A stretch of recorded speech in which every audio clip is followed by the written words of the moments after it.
தேவன் நாம் ஆதியாகமம் 2ஆம் அதிகாரத்தில் வாசிக்கிறோம். தேவன் முதலில் மிருகங்களையும் பறவைகளையும் மண்ணினால் உருவாக்குகிறார். உருவாக்கி அதை அதை ஆதாமிடம் கொண்டு போய் பெயர் சூட்டி விட்டு விட்டார். அதோடு முடிந்தது.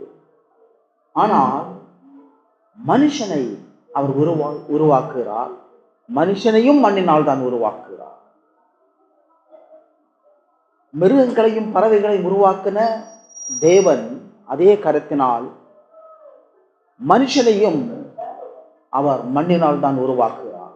ஆனால் மிருகங்களையும் பறவைகளையும் விட்டுவிட்டது போல அவர் விட்டுவிடவில்லை. ஏனெனில் மனுஷனை உண்டாக்குற வேளையில் அவர்கள் தேவனுக்கு ஒரு உயர்ந்த எண்ணம் மனுஷனை பற்றி.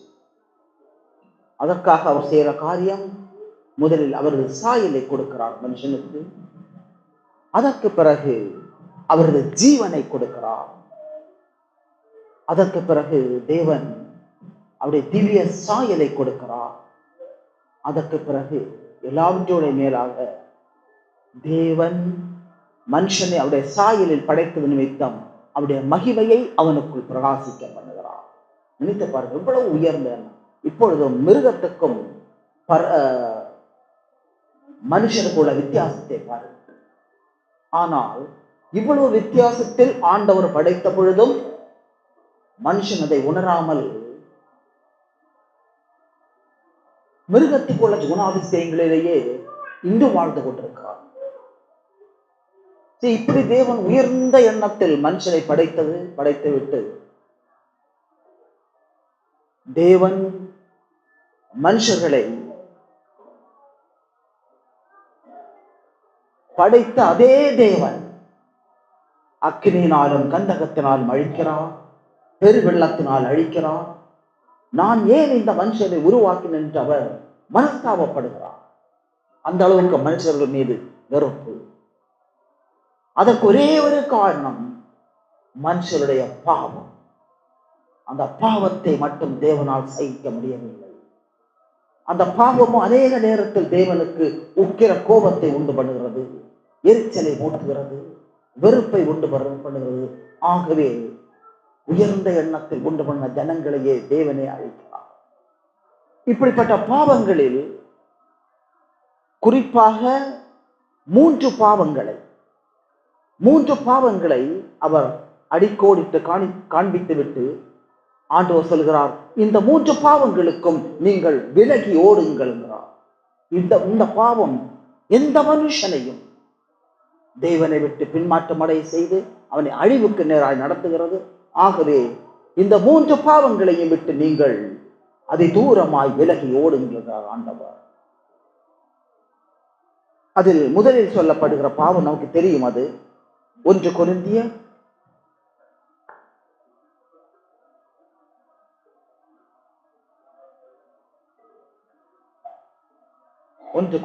6ஆம் அதிகாரம் 18வது வசனம். மனுஷன் செய்கிற எந்த பாவமும் சரீரத்துக்கு புறம்பாயிருக்கும். வேசித்தனம் செய்கிறவனோ தன் சுய சரீரத்துக்கு விரோதமாய் பாவம் செய்கிறான். பார்த்தீங்களா? வேசித்தனத்திற்கு நீங்கள் விலகி ஓடுங்கள். எவ்வளவு கொடூரமான பாவம் பார்த்தீங்களா? வேசித்தனத்திற்கு விலகி ஓடுங்கள். மனுஷன் செய்கிற எந்த பாவமும் சரீரத்திற்கு புறம்பாயிருக்கும். வேசித்தனம் செய்கிறவனோ தன் சுய சரீரத்திற்கு விரோதமாய் பாவம் செய்கிறான். ஓகே, உங்கள் சரீரமானது நீங்கள் தேவனாலே பெற்றும் உங்களில் தங்கியும் இருக்கிற பரிசுத்த ஆவியுடைய ஆலயமாய் இருக்கிறது என்றும் நீங்கள் உங்களுடையவர்கள் அல்ல என்றும் அறியலாம். நீங்கள் உங்களுடையவர்கள் அல்ல. உங்கள் சரீரமும் உங்களுடையது அல்ல, அது தேவனுடையது. பரிசுத்த ஆவியானவர் வந்து வாசம் செய்கிற ஆலயம். வேசித்தனம் நீங்கள் செய்கிற வேளையில் விபச்சாரத்தின் ஆவியை நீங்கள் ஆலயத்துக்கு உள்ளே கொண்டு வருகிறீர்கள். என் ஆலயத்தை தீட்டுப்படுத்துகிறீர்கள். ஆகவே இந்த பாவத்துக்கு மட்டும் நீங்கள் விலகி ஓடுங்கள். அதை தெளிவாக சொல்லுகிறார் 3ஆம் அதிகாரம் 16-17 வசனங்களில். நீங்கள் தேவனுடைய ஆலயமாய் இருக்கிறீர்கள் என்றும் தேவனுடைய ஆவி உங்களில் வாசமாய் இருக்கிறது என்றும் அறியாது இருக்கிறீர்களா? நீங்கள் தேவனுடைய ஆலயமாயிருக்கிறீர்கள். மட்டுமல்ல, தேவனுடைய ஆவி உங்களில் வாசமாயிருக்கிறது. ஒருவன் தேவனுடைய ஆலயத்தை கெடுத்தால் அவனை தேவன் கெடுப்பார். தேவனுடைய ஆலயம் பரிசுத்தமாயிருக்கிறது. நீங்களே அந்த ஆலயம். நீங்களே அந்த ஆலயம். பழைய ஏற்பாடில் மோசே உண்டு பண்ணின வாசத்தலம் அந்த ஆலயம். அது ஆலயமாயிருந்தது. கற்களினாலும் உலோகங்களினாலும் அலங்கரிக்கப்பட்ட ஆலயம். அதற்கு பிறகு சாலமோன் கட்டின ஜெருசலேம் தேவாலயம் அதே போல பலவிதமான உலோகங்களினாலும் கற்களினாலும் அலங்கரிக்கப்பட்ட ஆலயம். அங்கே தேவன் வந்து வாசம் செய்தார். இப்பொழுது சொல்லுகிறார், சகல அலங்காரத்தோடும் உங்களது சரீரமே என்னுடைய தேவாலயமா இருக்கிறது, அங்கே நான் வந்து வாசம் செய்கிறேன். ஆகவே இந்த ஆலயத்தை தீட்டுப்படுத்தாதீங்க. இந்த ஆலயத்தை சகல காவலோடும் நீங்கள் பரிசுத்தமாய் காத்துக் கொள்ளுங்கள். ஒருவன் வேசித்தனம் செய்கிற வேளையில், ஒருவன் விபச்சாரம் செய்கிற வேளையில் நான் வாசம் செய்யும் என் ஆலயத்தையே அவன் தீட்டுப்படுத்துகிறான். ஆகவேதான் ஆண்டவர் எச்சரிக்கிறார், நீங்கள் இந்த பாவத்துக்கு விலகி ஓடுங்கள். இங்கே சொல்லப்படுகிறது, நீங்கள் என் ஆலயத்தை கெடுத்தால் நான் உங்களை கெடுப்பேன். அதை ஆங்கிலத்தில் சொல்லப்படுகிற ஆங்கில வேதாகமத்தில், if you destroy my temple, I will destroy you. என் ஆலயத்தை நீ அழித்தால் நான் உன்னை அழித்து போவேன்கிறார் ஆண்டவர். அவ்வளவு தேவனுக்கு முன்னால் இந்த பாவமோ அவ்வளவு சீரியஸாக இருக்கிறது. ஒரு சில உதாரணங்களை பார்ப்போம். பழைய ஏற்பாடில் கூட நான் அடிக்கடி எனக்கு ஞாபகம் வரும், வேசித்தனத்திற்கு விலகி ஓடுகிற ஒரு வாலிபன் உங்களுக்கு ஞாபகம் வரும். நாம் அதை பார்க்கிறோம். ஆதியாகமம்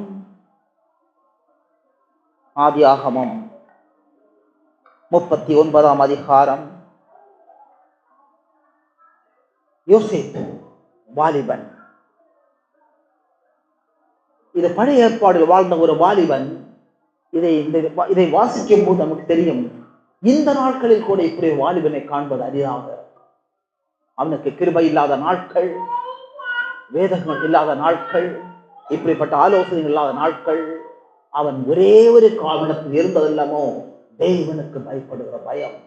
அந்த பயத்தை வைத்து அவன் எப்படியாக வேசித்தனத்திற்கு விலகி ஓடினான் பாருங்கள். 6வது வசனம் கடைசியில் யோசேப்பு அழகான ரூபமும் சௌந்தரிய முகமும் உள்ளவனாயிருந்தான். சில நாள் சென்ற பின் அவருடைய எஜமானின் மனைவி யோசேப்பின் மேல் கண் போட்டு என்னுடைய சயனை என்றாள். அதாவது யார் இந்த பெண்? போத்திபார். இவன் யோசேப்பு, நமக்கு தெரியும் அவனுடைய கதை. சகோதரர் மத்தியிலிருந்து உபத்திரப்படுத்துகிற வேளையில் அதிலிருந்து அவன் மீட்டெடுத்து அடிமையாக கொண்டு வந்து இங்கே விற்கப்பட்டான் எகிப்தில். அங்கே போத்திபாருடைய அரண்மனையில் அங்கே வேலை செய்து கொண்டிருக்கிறான்.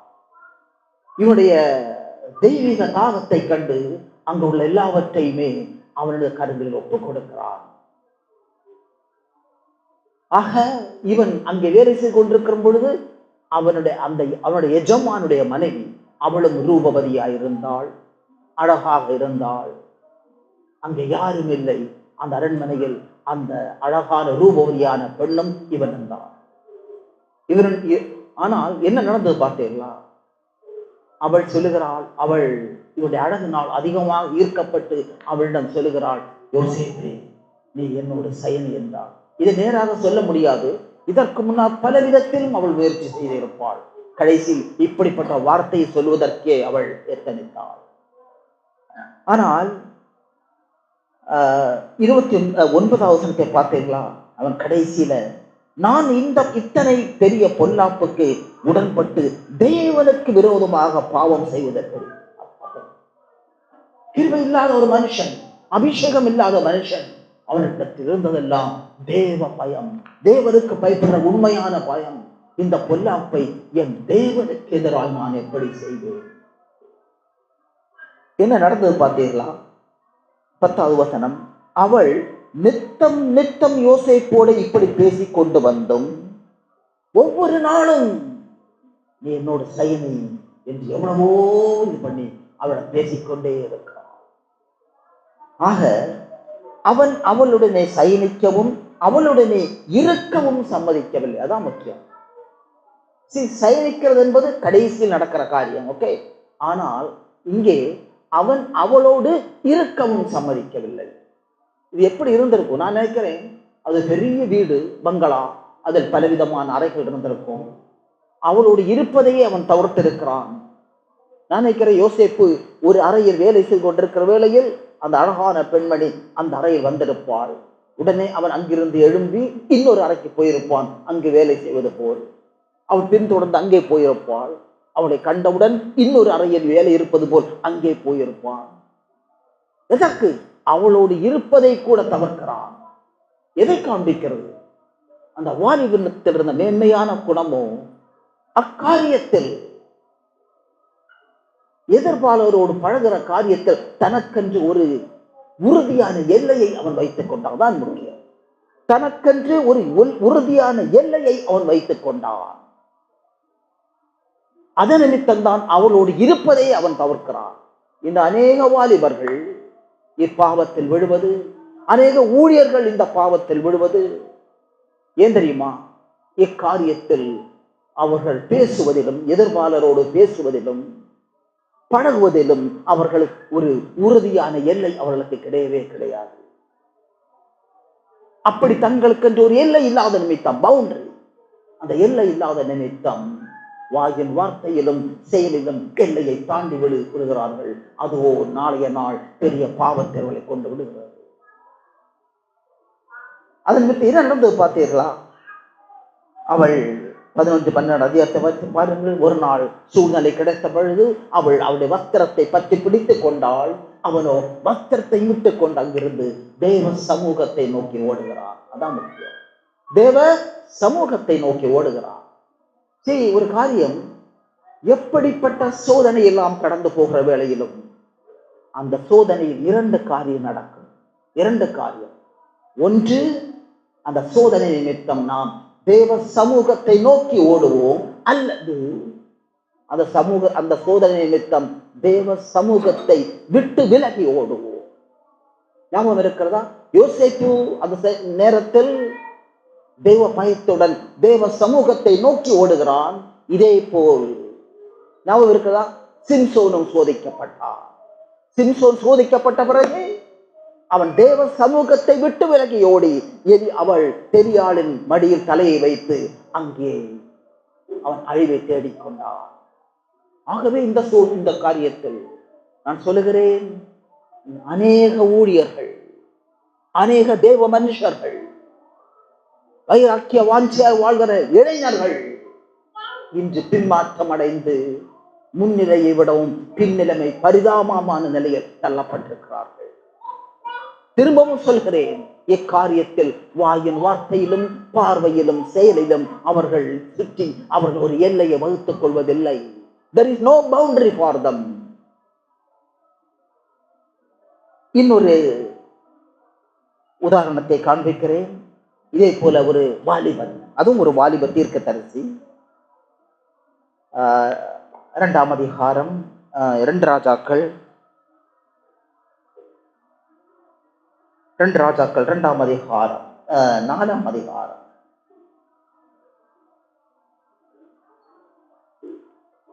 2 ராஜாக்கள் 4ஆம் அதிகாரம். இங்கே எலிசா தீர்க்கதரிசி, எலிசா ஒரு வல்லமையான தீர்க்கதரிசி, அவனும் வாலிபன், வைராக்கியமாய் வாழ்ந்தவன் தேவனுக்காக. இந்த எலிசா தீர்க்கதரிசி ஊழியத்திற்காக சில கிராமத்துக்கு போக்கும் வருத்தமாயிருந்தான். அப்பொழுது அங்கே அந்த கிராமத்தில் ஒரு தம்பதிகள், அவர்களுக்கு பிள்ளை இல்லை, அவர்களுடைய வீட்டில் இந்த தேவ மனுஷனை கனம் பண்ணி மேல் தளத்தில் அறையை ஆயத்தம் பண்ணியிருந்தார்கள். இவர் ஊழியத்துக்கு வருகிற போதும் போகும்போதும் இவர் அந்த அறையில் தங்கி ஓய்வு எடுப்பதும். ஒரு நாள் இந்த எலிசா அங்கே ஊழியத்திற்கு வரும்பொழுது அந்த வீட்டிற்கு போகும்போது நடந்த காரியத்தை பாருங்கள். 4ஆம் அதிகாரம் 2 ராஜாக்கள் 4ஆம் அதிகாரம் 11வது வசனம். ஒரு நாள் அவன் அங்கே வந்து அந்த அறை வீட்டிலே தங்கி அங்கே படுத்துக் கொண்டிருந்தான். ஓகே, அந்த அறை வீட்டில் வந்து அவன் படுத்துக் கொண்டிருந்தான். அவன் தன் வேலைக்காரனாகிய கேயாசியை நோக்கி, இந்த சுனேமியாளை அழைத்து கொண்டு வா என்றான். அந்த வீட்டுக்காரியாகிய சுனேமியாளை நீ அழைத்து கொண்டு வா என்றான். பாருங்கள், அவளை அழைத்து கொண்டு வந்தான். அவள் அவனுக்கு முன்பாக நின்றான். அழைத்து கொண்டு வந்த பிறகு அந்த பெண்மணியோ எங்க எலிசாவுக்கு முன்னால் வந்து நிற்கிறாள். யாரும் இல்லை அந்த அறையில். இருந்ததோ எலிசாவும் அந்த வேலைக்காரன கேயாசியும் இந்த பெண்ணும். அங்கே நடந்த காரியத்தை பாருங்கள். 13. அவன் கேயாசியை பார்த்து, அந்த பொண்ணை பார்த்து அல்ல, கேயாசியை பார்த்து, இதோ இப்படிப்பட்ட சகல கருணையோடும் எங்களை விசாரித்து வருகிறாயே, உனக்கு நான் என்ன செய்ய வேண்டும்? ராஜாவிடத்திலாவது சேனாதிபதி இடத்திலாவது உனக்காக நான் பேச வேண்டிய காரியம் உண்டோ என்று அவளை கேள் என்றான்.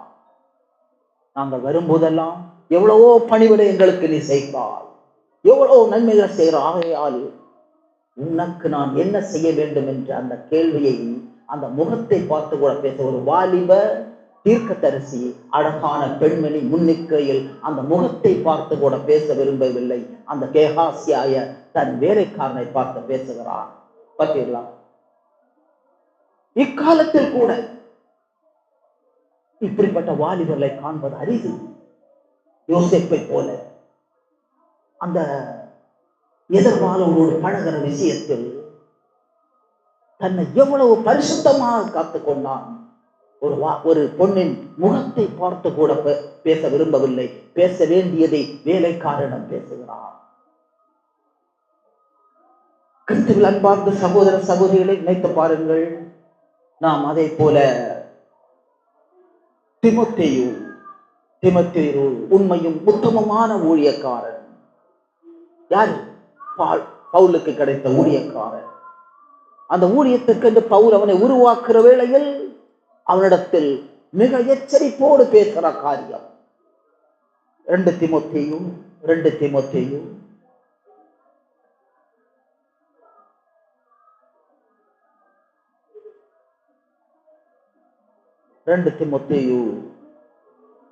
2 அதிகாரம் அவனிடத்தில் மிக எச்சரிக்கையோடு பேசுற காரியத்தை பார்த்தீர்களா? 2 தீமோத்தேயு 2 அதிகாரம் 22 வசனம். அன்றியும் பாரியத்திற்குரிய இச்சைகளுக்கு நீ விலகியோடு. தீமோத்தேயுவே, நீ நாள் வரை எனக்கு நீ உதவி செய்து கொண்டிருந்தால், உதவி ஊழியக்காரனா இருந்தால், இன்னும் பொறுப்புகளை தரப்போகிறேன். அதற்கு பிறகு அவன் எபேசு சபையில் பொறுப்பு கொடுக்கப்பட்டது. சொல்லுகிறான், நீ அநேகருக்கு உபதேசங்களை சொல்ல போற, ஆலோசனை சொல்ல போகிறாய். ஆனால் ஒரு காரியத்தை மறந்து விடாதே, நீயோ பாரிய இச்சைக்கு விலகியோடு. அந்த ஆவி உனக்குள் எப்பொழுது இருக்க வேண்டும். பெண்பாலரோடு பேசுகிற விஷயத்திலும், அவர்களை பற்றி பார்க்கிறதிலும், அவரோடு நடந்து கொள்ற விஷயத்திலும் நீயோ அந்த அந்த இச்சைக்கு விலகியோடு ஆவியோடு நீ அவரிடத்தில் நடந்து கொள். மட்டுமல்ல, 1 தீமோத்தேயு 4 அதிகாரம் 1 தீமோத்தேயு 4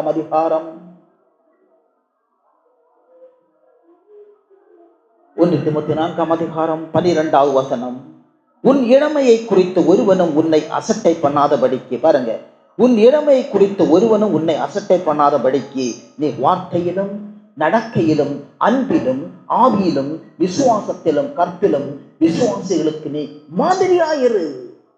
உன்னுடைய வாயின் வார்த்தை, உன்னுடைய நடத்தை, எதிர்பாலோடு எப்படி பேசுகிறாய், அதே போல் உன்னுடைய கற்பு, எல்லா காரியத்திலும் நீயோ சபையோருக்கு நீ முன்மாதிரியாயிரு. உன்னை கண்ட வாலிபர்கள் கற்றுக்கொள்ள வேண்டும். உன்னை கண்ட வாலிப சகோதரிகள் கற்றுக்கொள்ள வேண்டும். நீ மாதிரியாயிரு. எவ்வளவு எச்சரிப்பின் வார்த்தைகள் பார்த்தீர்களா? அதற்கு பிறகு பாருங்க, 5 அதிகாரம் முதிர் வயதுள்ளவனை எப்படி நடத்த வேண்டும், முதிர் வயதுள்ள ஸ்திரீகளை எப்படி நடத்த வேண்டும், உத்தம விதவைகளை எப்படி நடத்த வேண்டும், இளம் விதவைகளை எப்படி நடத்த வேண்டும். அநேகருக்கு இவன் பூர்த்தி சொல்ல வேண்டி இருக்கிறது. இவர்களுக்கு எல்லாருக்கும் நீ பூர்த்தி சொல்வதற்கு முன் ஒரே ஒரு காரியம் சொல்லுகிறார். அந்த 1 தீமோத்தேயு 4 அதிகாரத்தும் 16 வசனத்தில், நீ உன்னை குறித்தும் உபதேசத்தை குறித்து எச்சரிக்கையாயிரு. பாருங்க, முதல்ல உன்னை குறித்து எச்சரிக்கையாயிருக்கப்பா, அதுக்கப்புறம் உபதேசம். இந்த அநேகருடைய உபதேசமே முதலில் உபதேசம். ஆனால் தன்னை குறித்து எச்சரிக்கையாக இருக்கிற விஷயத்தில் அநேக ஊழியக்காரர்கள் அஜாக்கிரதையாக இருக்கிறார்கள். அதன் நிமித்தம் அவருடைய ஆலோசனையில் வல்லமை இல்லை. அவள் சொல்ற பார்த்தீங்களா, நீ கொடுக்கிற உபதேசம் இரண்டாவது காரியம். முதலில் நீ உன்னை குறித்த காரியத்தில் நீ எச்சரிக்கையாய் நடந்து கொள். கிறிஸ்துவில் அன்பார்ந்த சகோதர சகோதரிகளே, அதே போல இன்னொரு காரியத்தை பார்ப்போம். இரண்டாவது காரியம், முதலில் கேட்ட 3 பாவங்களுக்கு விலகி ஓடுங்கள் என்று ஆண்டவர் எச்சரிக்கிறார். முதல் பாவம் வேசித்தனத்துக்கு விலகி ஓடுங்கள். இரண்டாவது பாவம் அவர் விலகி ஓடும்படி சொல்லப்படும் இரண்டாவது பாவம் 1 கொரிந்தியர்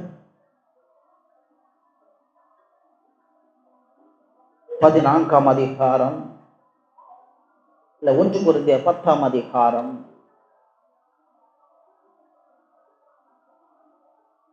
14வது வசனம். ஆகையால் எனக்கு பிரியமானவர்களே, விக்கிர ஆராதனைக்கு விலகி ஓடுங்கள்.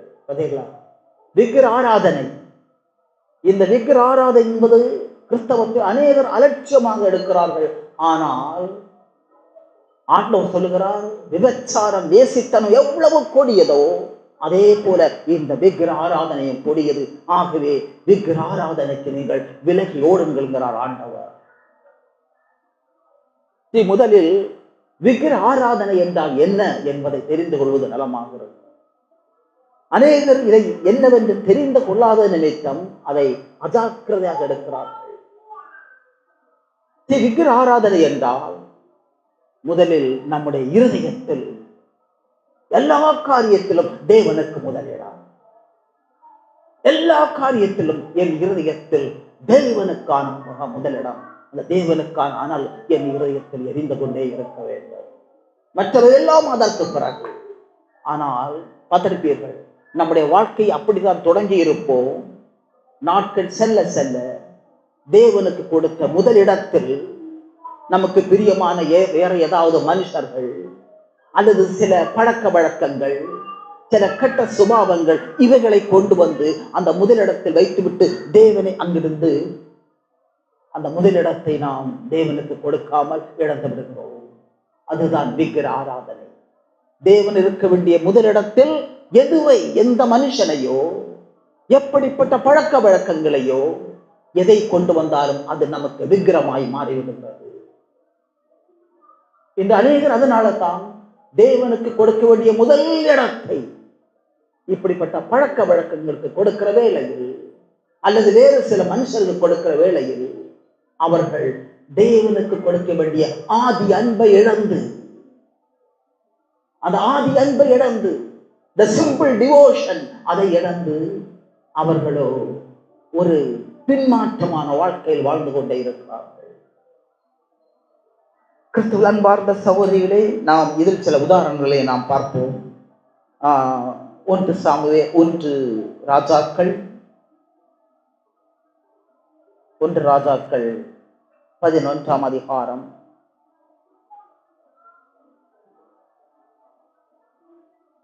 1 தேவன் ஜெருசலேமில் கட்டப்பட்ட ஜெருசலேம் தேவாலயம் ஒரு வல்லமையான ஆலயம். இந்த ஆலயத்தை கட்டுவதற்கு தேவதாசனாகிய தாவீது அவன் விருப்பத்தை தெரிவிக்கிறான். அவனுக்கு ஒரு தாகம் இருந்தது, இந்த ஆலயத்தை என் தேவனுக்காக கட்ட வேண்டும் என்று. ஆனால் தேவன் அதற்கு ஒத்துக்கொள்ளவில்லை. தாவீதே, எனக்கு ஆலயத்தை நீ கட்ட வேண்டாம், நீ இரத்த புருஷன், உன் கரம் இரத்தத்தினால் படிந்தது. ஆகவே என் ஆலயத்தை கட்டுவதற்கு பரிசுத்த கரத்திலே எனக்கு தேவை. என்ன பண்ணினார்? அவர் சொல்கிறார், இந்த தாவீதே, உனக்கு அநேக பிள்ளைகள் இருக்கிறார்கள், ஆனாலும் என் இருதயத்துக்கு பிரியமானவன் சாலமோன், அவனை என் ஆலயத்தை கட்டுவான் என்றார் ஆண்டவர். ஏனெனில் சாலமோனுடைய இருதயத்தில் தேவனுக்கு முதலிடம் கொடுத்து அவனுடைய இருதயத்தில் தேவனுக்கான அனல் எப்பொழுதும் தொடர்ந்து எரிந்து கொண்டிருந்தது. அதை தேவன் காண்கிறார், தேவ வைராக்கியம். ஆனால் அதே போல சாலமோன் தேவாலயத்தை கட்டுகிறான்.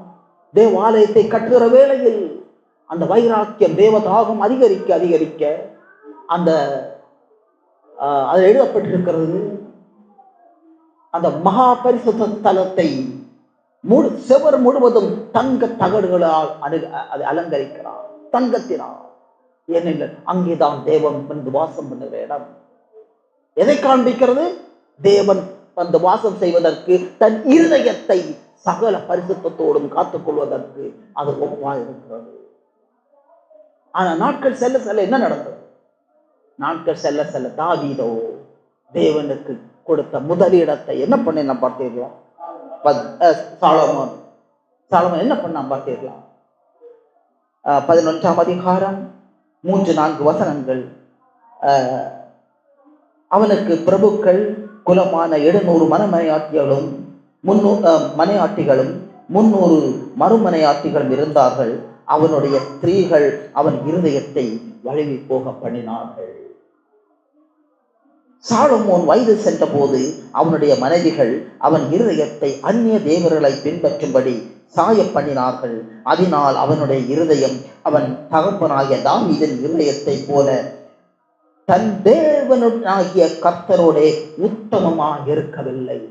அந்த உத்தமத்தை இழந்தான். ஏனெனில் தன்னுடைய இருதயத்தில் அநேக விக்கிரகங்கள், தேவனுக்கு கொடுத்த அதே முதலிடத்தில் அநேக விக்கிரகங்களினால், அருவருப்பான விக்கிரகங்களினால் அலங்கரித்தான். ஆகவே தேவனுக்கு அது அருவருப்பாக இருந்தது. தேவன் என்ன செய்தார் பார்த்தீர்களா? 9ஆம் வசனம். ஆகையால் இஸ்ரவேலின் தேவனாகிய கர்த்தர் சாலமோனுக்கு 2 விசை தரிசனமாகி, பார்த்துக் கொள்ளுங்கள், தாவீது இதை விபச்சாரத்தில் விழுந்த பிறகு, பாத்சேபாவோடு விபச்சாரத்தில் விழுந்த பிறகு தேவன் பொறுமையாய் காத்துக் கொண்டே இருந்தார், என்றாவது மனம் திரும்புவான் என்று. சுமார் 1 வருடம் கழித்த பிறகு நாத்தான் என்னும் தீர்க்கதரிசி அனுப்புகிறார் அவன் மனம் திரும்புதலுக்கு என்று. தீர்க்கதரிசி சென்று அவனை எச்சரித்து உணர்த்தின பிறகோ அவன் மனம் திரும்பினான். இங்கே சாலமோன் மனம் திரும்புவதற்கு தேவன் தீர்க்கதரிசி அனுப்பவே இல்லை. அவ்வளவாய் சாலமனை அவர் நேசித்தது நிமித்தம், அன்பு வைத்தது நிமித்தம் தேவனே செல்லுகிறார். தீர்க்கதரிசி அனுப்பில்லை, தீர்க்கதரிசி இடத்தில் தேவனே சாலமனை தேடி செல்லுகிறார். ஆகையால் இஸ்ரவேலின் தேவனாகிய கர்த்தர் சாலமோனுக்கு 2 விசை தரிசனமாகி அந்நிய தேவர்களை பின்பற்ற வேண்டாம் என்று கட்டளையிட்டிருந்தும் அவன் கர்த்தரை விட்டு தன் இருதயத்தை திருப்புகிறான். கர்த்தரை விட்டு தன் இருதயத்தை, ஆண்டவரே வந்து 2 விசை எச்சரித்த பிறகும் தேவனை விட்டு தன் இருதயத்தை திருப்புகிறான். இந்த கொடிய பாவம், இந்த விபச்சாரம் ஒரு மனுஷனை எந்த அளவுக்கு தேவனை விட்டு விலக்குகிறது, எந்த அளவுக்கு தேவனுக்கே புறமுதுகு காட்ட வைக்கிறது நினைத்து பாருங்கள். அதனால்தான் ஆண்டவர் சொல்லுகிறார், நீங்கள் இதற்கு விலகி ஓடுங்கள். வேசித்தனத்திற்கு விலகி ஓடுற நீங்கள் விக்கிர ஆராதனைக்கு நீங்கள் விலகி ஓடுங்கள். அதோடு தேவன் விடல. 10ஆவது வசனம். அவர் கற்பித்ததை கை கொள்ளாமல் போனதினால் கர்த்தர் அவன் மேல் கோபமானார். யாரோடு? சாலமோனோடு. 14ஆவது வசனம். கர்த்தர் ஏதோமியனாகிய ஆகாத் என்னும் விரோதியை சாலமோனுக்கு விரோதமாக எழுப்பினார். ஒரு விரோதியை சாலமோனுக்கு விரோதமாக ஆண்டவரை எழுப்புகிறார். தெரியுமா? சாலமோனை பற்றி ஆண்டவர் மிகப்பெரிய ஒரு வாக்கு தத்தத்தை கொடுத்தார். தேவன் வாக்கு மாறாத தேவன்.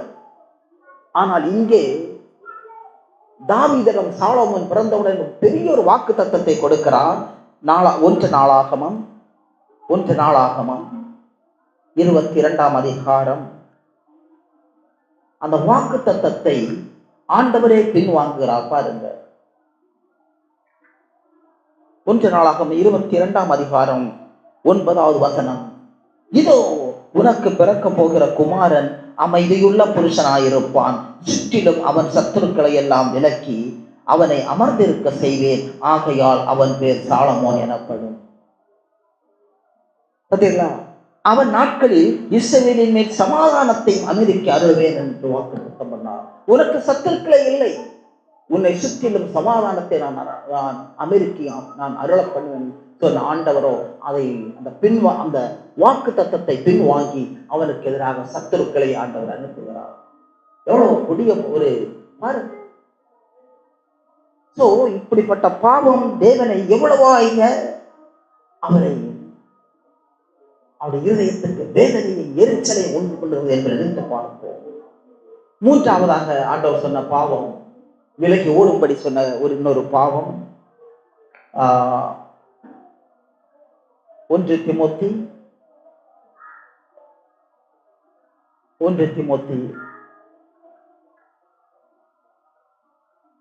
6ஆம் அதிகாரம் 1 தீமோத்தி 6ஆம் அதிகாரம் 10-11 வசனங்கள். பண ஆசை எல்லா தீமைக்கும் வேறாயிருக்கிறது. சிலர் அதை இச்சித்து விசுவாசத்தை விட்டு வழுவி அநேக வேதனைகளாலே தங்களை உருவ குத்தி கொண்டிருக்கிறார்கள். நீயோ தேவனுடைய மனுஷனே, இவர்களை விட்டு ஓடு. பார்த்தீங்களா, இவைகளை விட்டு ஓடு. நீ வேசித்தனத்திற்கு கொடுத்த எச்சரிக்கை, விக்கிர ஆராதனைக்கு கொடுத்த எச்சரிக்கை, அதே எச்சரிக்கை பண ஆசை. பார்த்தீங்களா, ஆண்டவர் சொல்ற ஒரு காரியம், எல்லா தீமைக்கும் பண ஆசைக்கோ, பண ஆசை என்பது எல்லா தீமைக்கும் வேறாயிருக்கிறது. எவ்வளவு கொடியது. அதை விட்டு நீ விலகி ஓடு. இன்று இந்த பாவத்தை விட்டு, இந்த பண ஆசை விட்டு விலகி ஓடாமல் அநேக கிறிஸ்தவர்கள், அநேக ஊழியர்கள் பலவிதமான கண்ணியில் மாட்டிக்கொண்டு அனல் அற்றி இன்று அந்த இடத்தில் அவர்களோ ஒரு வெறுவெறுப்பான வாழ்க்கையை ஆண்டவருடைய நாமத்தை சொல்லி வாழ்ந்து கொண்டிருக்கிறார்கள். இந்த இடத்தில் அநேக தேவ ஊழியர்கள், அநேக கிறிஸ்தவர்கள் ஒத்த வேஷம் தரிக்கிற இடம் இந்த காரியம். அட்ஜஸ்ட் பண்ண சொல்லுவாங்க, அட்ஜஸ்ட் பண்ண சொல்லி ஒத்த வேஷம் தரிப்பார்கள். ஆகவே நான் ஒரு சின்ன காரியத்தை சொல்லி முடிக்கிறேன். நாம் மார்க் 10ஆம் அதிகாரத்தில் வாசிக்கிறோம். மார்க் 10ஆம் அதிகாரத்தில் பாருங்க, மார்க் 10ஆம் அதிகாரத்தில் 17ஆம் வசனத்தில் முதல் வாசிக்கிறோம். ஒருவன் புறப்பட்டு வெளியிலே போகையில், இயேசு புறப்பட்டு போகையில் ஒருவன் ஓடி வந்து அவருக்கு முன்பாக முழங்கால் படியிட்டு, நல்ல போதகரே, நித்திய ஜீவனை சுதந்திரித்துக் கொள்ள நான் என்ன செய்ய வேண்டும்? இவன் இயேசுவை தேடி போகிறான். இயேசுவை கேள்விப்பட்டு தேடி போகிறான். அதற்கு இப்படி கேள்வியை கேட்டவுடன் ஆண்டவர் பதில் சொல்லுகிறார். 19, விபச்சாரம் செய்யாதிருப்பாயாக, கொலை செய்யாதிருப்பாயாக, களவு செய்யாதிருப்பாயாக, பொய் சாட்சி சொல்லாதிருப்பாயாக. இப்படி பிரமாணத்தின் சகல காரியங்களையும் ஒன்றன் பின் ஒன்றாக இயேசு விவரித்து சொல்லுகிறார். அவருடைய பதிலை பாருங்கள். இயேசு 20ஆவது வசனம், அதற்கு அவன், போதகரே, இவைகள் எல்லாம் என் சிறு வயது முதல் கை கொண்டிருக்கிறேன் என்றான். சிறு வயது முதலே கை கொண்டு விட்டான் அநேக காரியங்களை. ஆனால் அடுத்ததை பாருங்க, இயேசு அவனை பார்த்து அவனிடத்தில் அன்பு கூர்ந்து, உன்னிடத்தில் ஒரு குறைவு உண்டு, நீ போய் உனக்கு உண்டானவர்களை எல்லாம் விட்டு தரித்திரருக்கு கொடு, அப்பொழுது பரலோகத்தில் உனக்கு பொக்கிஷம் உண்டாகும், பின்பு சிலுவை எடுத்துக்கொண்டு என்னை பின்பற்றி வா என்றார்கள். ஆனால் நடந்தது என்ன பார்த்தீர்களா? அவன் மிகவும் ஆஸ்தி உள்ளவனாயிருந்தபடியால் இந்த வார்த்தையை கேட்டு மனம் அடைந்து துக்கத்தோட போய்விட்டான். அநேக காரியங்கள் தேவனுக்கு முன்னால் செம்மையாய் செய்திருக்கிறான், உத்தமத்தை கடைபிடித்திருக்கிறான். ஆனால் பண விஷயத்தில் மட்டும் அவனால் முடியவில்லை. பண ஆசைக்கு விலகியோட முடியவில்லை. நீ உள்ளதை ஏழைகளுக்கு விற்றுக் கொண்டேன், சிறுவை எடுத்து என்னை பின்பற்றி வா என்று சொன்னவுடன் அந்த பண ஆசையை விட்டு விலக முடியாமல் மனம் மடிந்து கசந்தவன் போய்விட்டான். ஆனா இதை பார்க்கிறோம் நாம் லூக்கா 19ஆம் அதிகாரத்தில். சகேயு ஞாபகம் இருக்கிறதா? இதே போல சகேயு, அவன் அநேகரை ஏமாற்றி வாழ்ந்தவன். ஒரு நாள் மனம் திரும்புகிறான், ஆழமாய் மனம் திரும்புகிறான், முடிவெடுக்கிறான். நீங்க 19ஆம் அதிகாரத்தை வாசித்து பாருங்கள். லூக்கா 19. நான் ஏழைகளை ஏமாற்றி, நான் ஏழைகளுக்கு என்னிடத்தில் உள்ள ஐஸ்வர்யம் எல்லாம், அந்த ஐஸ்வர்யத்தை நான் அநீதியான முறையில் சம்பாதித்தது, ஆகவே இரட்டிப்பா ஏழைகளுக்கு கொடுப்பேன், எவனையாவது நான் ஏமாற்றினால் 4 மடங்காய் திரும்ப கொடுப்பேன் என்று இருதயத்தில் ஒரு தீர்க்கமான முடிவை எடுத்த மனம் திரும்பினவுடன் என்ன நடந்தது? சக்கேயுவை தேடி ஆண்டவரே போகிறார். மார்க் 10ஆம் அதிகாரத்தில் பார்த்தோம், அந்த வாலிபன் ஆண்டவரை தேடி போய் ஏமாந்து போனான். இங்கே ஆழமான மனம் திரும்பலை கண்ட சகைவை தேடி ஆண்டவர் போகிறார். அங்கே மரத்தின் மீது உட்கார்ந்திருந்த சகைவிடம், சகைவே கீழே இறங்கி வா, இன்று உன் வீட்டில் நான் தங்க வேண்டும் என்று சொன்னவுடன் உடனே இருதயத்தில் வைத்திருந்த ஏக்கத்தை அந்த மனம் திரும்புதல் வெளிப்படுத்துகிறார். ஆண்டவரே, நாம் அவன் வீட்டுக்கு நடந்து கொண்டு போக சொல்கிறான், ஆண்டவரே, நான் என்னிடத்தில் இருக்கிற ஐஸ்வர்யத்தை இரட்டிப்பா, நான் ஏழைகளுக்கு 2 மடங்காக கொடுக்கிறேன். எவனை யாரு ஏமாற்றினது உண்டானால் அதை 4 மடங்காக கொடுக்கிறேன். இப்படிப்பட்ட இருதயத்தை கண்ட தேவன் அவனது வீட்டில் தங்குவதற்கு அவர் முடிவெடுத்து அவனோடு வந்து கொண்டிருக்கிறார். ஆண்டவர் 18 8வது வசனத்தை வாசித்து பாருங்கள். இன்று உனக்கல்ல, உனக்கன்னு சொல்லல, இந்த வீட்டுக்கு ரட்சிப்பு வந்தது. நான் நினைக்கிறேன், அந்த வீட்டில் 10 பேர் இருந்தாலும் 10 பேருக்கு ரட்சிப்பு ஒரு மனிதனுடைய உத்தமத்தை நினைத்தார். ஆகவே இந்த நாட்களில் நான் சொல்லுகிறேன், ஆண்டவரை விட்டு அதிதூரமாய் மனுஷனை பிரிக்கிற ஒரே ஒரு காரியம் பாவம். எவ்வளவாய் பாவத்தை விட்டு விலகி ஓடுகிறோமோ, அந்த ஆவியோடு வாழ்கிறோமோ, தேவன் சகைவை போல் நம்மை தேடி வருவார், நம்மை தாங்குவார், நம்மை ஆறுதல்படுத்துவார். போகும் இடமெல்லாம் தேவன் நம்மை பின்தொடர்ந்து வருவார். தேவனுடைய கரம் நம்மை விட்டு விலகாது, நம் மீது எப்பொழுதும் இருக்கும். ஆமென்.